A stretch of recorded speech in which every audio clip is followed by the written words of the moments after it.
আমার নবী আল্লাহ কাছে হিসাবে সত্য বাটাইলা কত বড় দুঃখ আব্দুল মুত্তালিব খালি কাফেলার অপেক্ষা করতে আমার কাছে যাওয়ার সারা আইসব কিন্তু আমি জানাই ডাক দিলাম ওই যাও আব্দুল হক ও হামজা ও আব্বাস তোমরা বলো রে আমার খবর বড় পুরা আব্দুল্লাহ জমিন থেকে বিদায় হয়ে গেল মোহাম্মদের জন্ম হইল মুরাদর মাস না হইল আজকে দেখিয়া আমার মোহাম্মদের মাও না এই মাও জমিন থেকে মনে হয় বিদায় হয়ে গেছে গিয়া কাফেলারে জিজ্ঞাসা করলা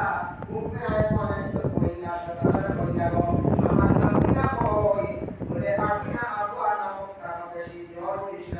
আর এই অবস্থায় একদিন অতিবাহিত হয়েছে মানে মারা গেছে আমরা সারা দমন করে আইছি ওই সময় রাসূলুল্লাহর মাথার মধ্যে হাত রাখিয়া গলার মধ্যে রাখিয়া জড়াইয়া আব্দুল মুত্তালিবের কান কাটিয়ে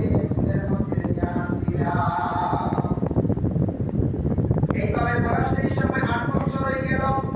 একদিন সারারে জবাইটা সন্তান দিয়ে হলো আব্দুল মুত্তালিবের সবাই কইলা ও আব্বাস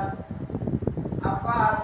আমার সন্তানকে আমি সবাই কাছে জিম্মাদারিটা সবাও আব্বাস কইলা আমার দিকে বলে না তোমার পরিবার বড় তুমি দিতে পারতে না